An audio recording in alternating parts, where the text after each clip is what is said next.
I would now request the two Prime Ministers to come to the podium, please.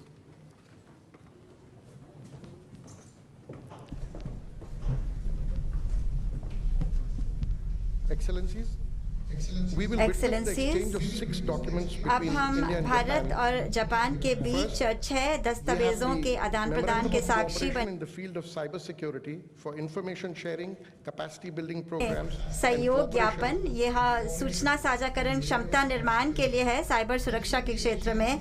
इसका आदान प्रदान Bharat Japan की ओर से श्री सुजुकी सातोशी जो कि भारत आए जापान के राजदूत हैं, और भारत की ओर से श्री हर्षवर्धन श्रृंगला विदेश सचिव।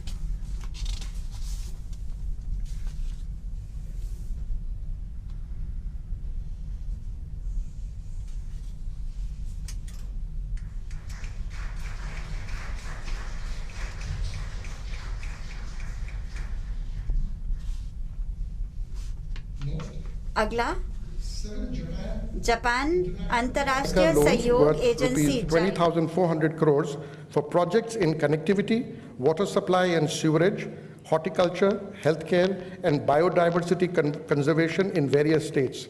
This will be exchanged from the Japanese side by His Excellency Suzuki Satoshi, Ambassador of Japan to India, and on the Indian side by Shri Ajay Seth, Secretary, Department of Economic Affairs.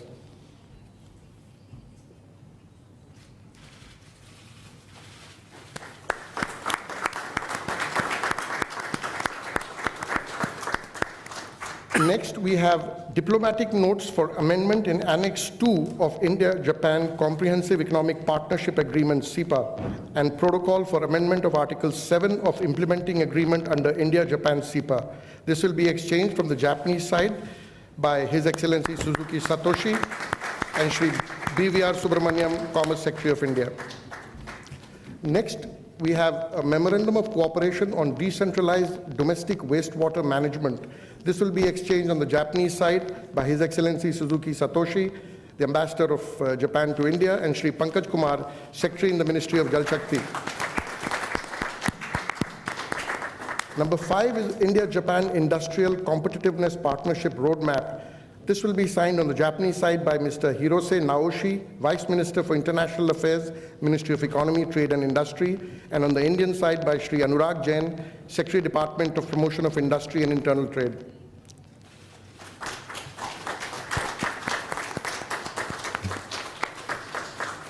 Number 6 is a memorandum of cooperation on sustainable urban development. This will be signed on the Japanese side by Mr. Okanishi Yasuhiro, Vice Minister for International Affairs, Ministry of Land, Infrastructure, Transport and Tourism, and on the Indian side by Shri Manoj Joshi, Secretary in the Ministry of Housing and Urban Affairs. Ladies and gentlemen, apart from these agreements, the outcomes of this summit include launch of clean energy partnership for cooperation in areas such as electric vehicles, storage systems, including batteries, electric vehicle charging infrastructure, development of solar energy, hydrogen, ammonia, etc. Number 2 is an announcement of 5 trillion yen, which translates into 3,20,000 crore rupees investment target. This follows from the Investment Promotion Partnership of 2014, when both sides had agreed for Japanese yen 3.5 trillion investment during 2014-2019. Number 3 is a sustainable development initiative for the northeastern region of India, including initiative for strengthening bamboo value chain. Excellencies, this concludes the exchange of agreement ceremony. I now request the spokesperson of the External Affairs Ministry to conduct the proceedings. Distinguished Prime Ministers, members of both delegation, friends of the media, we will now begin with the press statements. May I now request Honorable Prime Minister of India, Shri Narendra Modi, to make his statement. Sir, the floor is yours. Your Excellency. Your Excellency, Prime Minister Kishida, distinguished delegates, good evening. It is a great pleasure for me to extend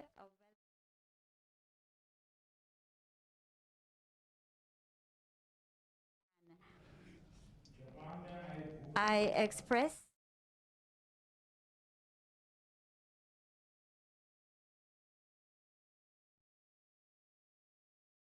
in the earthquake that took place a few days ago.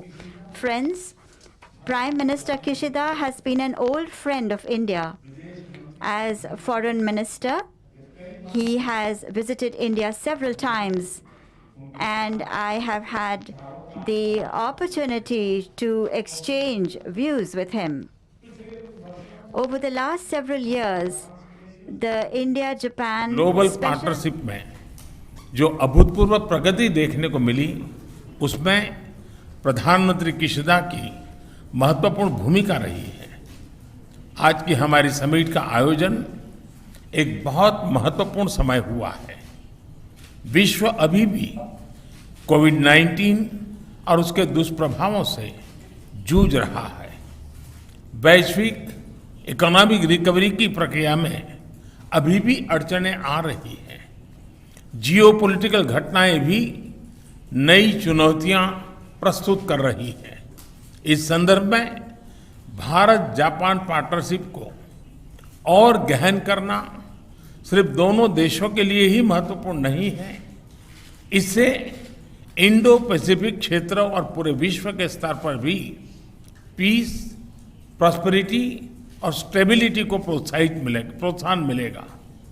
हमारा आपसी विश्वास, हमारे civilisational ties, democracy, freedom और rule of law जैसे हमारे साझा मूल्य हमारे संबंधों के मूल में है, उन्हें शक्ति प्रदान करते हैं।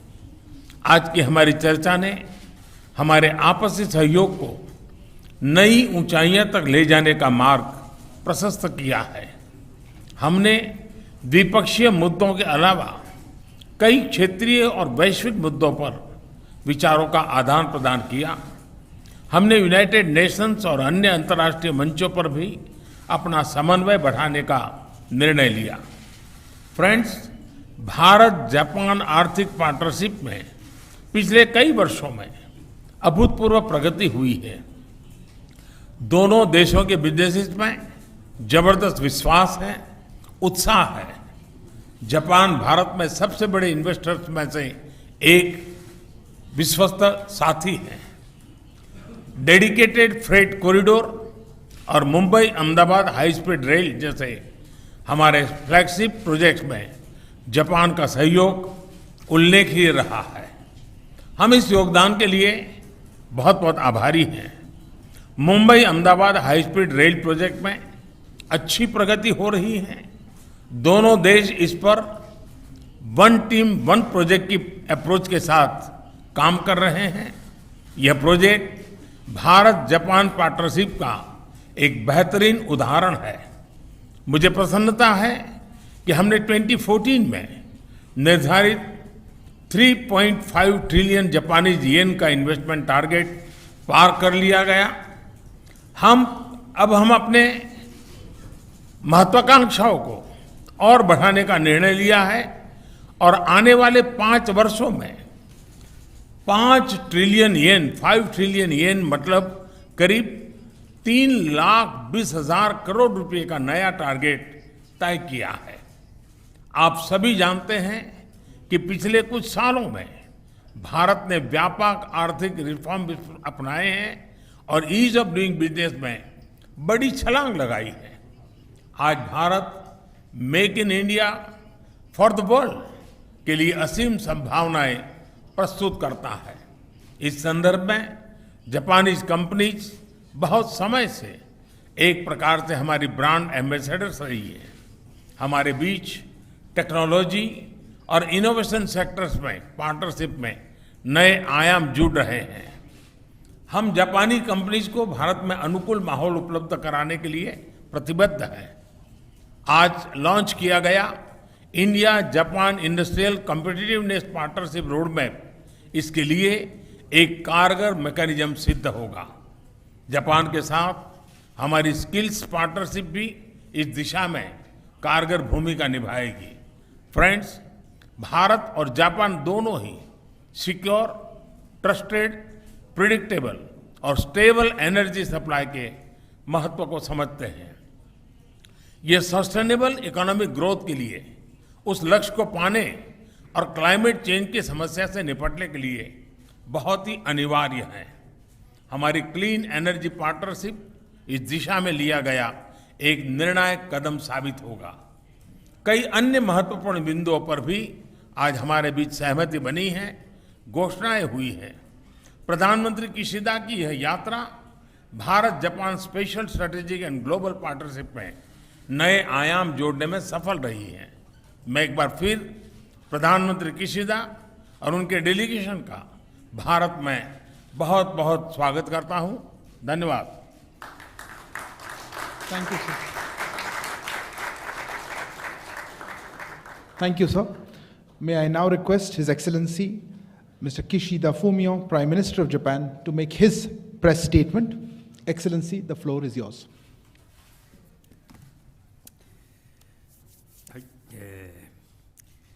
ナマスカー、今回、日印国交樹立70周年の節目に、総理大臣就任後初めての二国間訪問先としてインドを訪問することができ、大変嬉しく思っています。そしてमोदी首相とमहत्वपूर्ण वर्ष है क्योंकि भारत और जापान के बीच कूटनीतिक संबंधों का ये 70वां वर्षगांठ है और मैंने विश्वास के संबंधों को और अधिक गहरा किया है। एक दूसरे के साथ आमने सामने बैठकर हमने बहुत ही गहन चर्चा करी है एक दूसरे के साथ। प्रधानमंत्री मोदी जी ने कहा है, उन्होंने हमें बहुत ही विनम्र रूप से हमें संवेदना व्यक्त की है जापान में आए भूकंप के लिए। आपके विनम्र शब्दों के लिए बहुत बहुत धन्यवाद।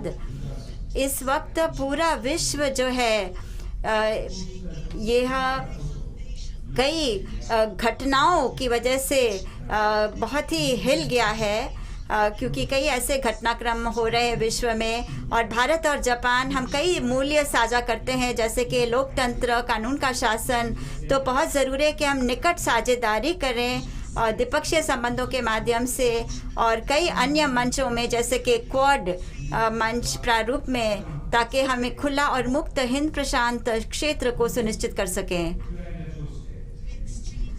हमने विचारों का आदान प्रदान किया और एक छोटे समूह में भी, सीमित सत्र में भी हमने बातचीत करी एक दूसरे के साथ। यूक्रेन की में स्थिति के बारे में भी हमने चर्चा की। रूस का जो आक्रमण है यूक्रेन में, ये बहुत ही एक गंभीर घटना है जो अंतर्राष्ट्रीय व्यवस्था की जड़ों को हिला देता है। तो हमें बहुत ही संकल्पवान रूप से प्रतिक्रिया करने की ज़रूरत है। मैंने अपने सारे विचार व्यक्त किए प्रधानमंत्री मोदी जी को। मैंने कहा कि जो भी एक पक्षीय प्रयास किए जा रहे हैं यथास्थिति को बदलने के लिए बल के प्रयोग से, इनको कभी भी अनुमति नहीं दी जानी चाहिए किसी भी क्षेत्र में। प्रधानमंत्री मोदी जी और मैं, हमने इस बात की पुष्टि करी कि हमें शांतिपूर्ण समाधान की ज़रूरत है सभी संघर्षों का अंतर्राष्ट्रीय कानून के आधार पर। और इन घटनाक्रमों की वजह से बहुत ज़रूरी है कि हमारे दोनों देश अपने प्रयास बढ़ाएं एक खुला और मुक्त हिंद प्रशांत सुनिश्चित करने के लिए। जापान भारत के साथ मिलकर इसके लिए अनुरोध करता रहेगा कि युद्ध विराम हो जाए और बातचीत के द्वारा इस संघर्ष का समाधान दिया जाए। और साथ में वह यूक्रेन और उसके जो आसपास के जो देश हैं उन सभी को हम समर्थन देते रहेंगे। जापान ने $10 बिलियन की आपात सहायता की घोषणा करी है। माफ करिए, $100 मिलियन की मानवीयता सहायता की घोषणा करी है यूक्रेन और बाकी आसपास के देशों के लिए। और हम और भी अतिरिक्त सहायता देंगे। हम किसी भी प्रयास को जो कि अकेले किसी यथास्थिति को बदलने का जो बल के द्वारा प्रयास हो, उसके खिलाफ हम लड़ते रहेंगे। और हम दोनों ने ये कहा है कि हम अंतर्राष्ट्रीय और दूसरे मुद्दे जिसमें उत्तर कोरिया का मुद्दा भी शामिल है पर मिलकर काम करते रहेंगे। और प्रधानमंत्री मोदी ने हमें अबडक्शन के मामले में भी पूरा समर्थन देने का आश्वासन दिया है। हमें हमें एक नए अंतर्राष्ट्रीय एक व्यवस्था की ओर काम करना होगा और इसके लिए हम संयुक्त राष्ट्र के सुरक्षा परिषद में भी सुधार लाने होंगे और बदलाव लाने होंगे ताकि हम ऐसा एक विश्व तैयार कर सकें जहां जो खासतौर पर परमाणु शस्त्रों से मुक्त हो। और इसके लिए हम भारत के साथ भी काम करते रहेंगे कि हम अपना सहयोग को और भी बढ़ाएं और हम चाहेंगे कि जापान भारत आक्सा के जो कि भारत और जापान के बीच में सैन्य अभ्यास का संयुक्त प्रयास है, उसमें भी हम भारत के साथ सहयोग करते रहेंगे और उसको और आगे ले जाएंगे। हम अगली जापान भारत 2+2 बैठक जो है वो जल्द से जल्द आयोजित करने के लिए पूरी तरह से प्रयत्न करेंगे। और हम साइबर सिक्योरिटी में जो सहयोग ज्ञापन का जो हस्ताक्षर किए गए हैं उसका हम स्वागत करते हैं और हम आपूर्ति श्रृंखलाओं में लचीलापन लाने के लिए और बाकी मुद्दों पर भारत के प्रधानमंत्री श्री नरेंद्र मोदी के साथ काम करते रहेंगे। भारत हमारा जापान के लिए एक बहुत ही महत्वपूर्ण साझेदार है, खासतौर पर नई पूंजीवाद के स्तर पर। और हमने घोषणा करी है कि अगले 5 सालों में हम 5 बिलियन येन का निवेश भारत में करेंगे और हम अपने सहयोग को और भी ज़्यादा प्रगाढ़ बनाएंगे। बहुत ज़रूरी है कि हम जिन अर्थव्यवस्थाओं को कोविड-19 महामारी के कारण बहुत मुश्किल का सामना करना पड़ा है, उनकी अर्थव्यवस्थाओं को सहायता प्रदान करें और इसके लिए हम काम करते रहेंगे। और इसमें हम ऊर्जा ट्रांजिशन या ऊर्जा के और क्षेत्रों में भी मिलकर काम करते रहेंगे। और हम आशा करते हैं कि भारत और जापान के जो सहयोग है वो भी हम उसका भी प्रगाढ़ करेंगे और हम ऊर्जा क्षेत्र में खासतौर पर अपने सहयोग को बढ़ाना चाहते हैं। अभी जो हमने समझौतों पर हस्ताक्षर किए हैं उसके द्वारा हम भारत में सतत विकास के लिए काम करते रहेंगे। भारत जापान की जो प्रमुख योजनाएं हैं उनमें भी हम अपना सहयोग को और बढ़ाएंगे और खासतौर पर हम भारत के उत्तर पूर्वी क्षेत्र में सतत विकास के लिए पूरी तरह से प्रतिबद्ध हैं। और हमें बहुत खुशी है कि जापानी सेब अब भारत में आसानी से मिल पाएंगे और जो भी और हमें बहुत खुशी है कि और साथ में भारत के आम जो है वो अब जापान में मिल पाएंगे और हमें बहुत खुशी है कि हम एक दूसरे के फल का मजा उठा पाएंगे। हम अपने कूटनीतिक संबंधों की 70वीं वर्षगांठ पर हम इसको मिलकर इसको मनाएंगे और इससे हम लोगों के बीच में खासतौर पर युवा और जो स्पोर्ट्स के क्षेत्र में जो लोग हैं उनके बीच में आदान प्रदान को हम और बढ़ावा देंगे ताकि इससे हमारे लोगों के बीच में भी जो संबंध है वो और ज़्यादा सुदृढ़ बने। मुझे बहुत खुशी है कि और मैं आशा करता हूँ कि आगे से जो हमारे शिखर सम्मेलन है, जो हमारे प्रधानमंत्रियों के बीच में एक दूसरे के देश में यात्राएं होती हैं, उसकी कड़ी जो है वो हम फिर से बहाल कर सके और हम एक दूसरे के साथ मिलते रहें और काम करते रहें। मैं प्रधानमंत्री मोदी को क्वाड समिट में जो कि टोक्यो में जो सम्मेलन जिसका सम्मेलन हो रहा है उसके लिए मदद करता हूँ। धन्यवाद। इन्होंने हिंदी में बोला। धन्यवाद। बहुत बहुत धन्यवाद। अब ये प्रेस वक्तव्य समाप्त होता है और बहुत आप बैठे रहिए जब तक कि प्रधानमंत्री यहाँ से पधार न लें।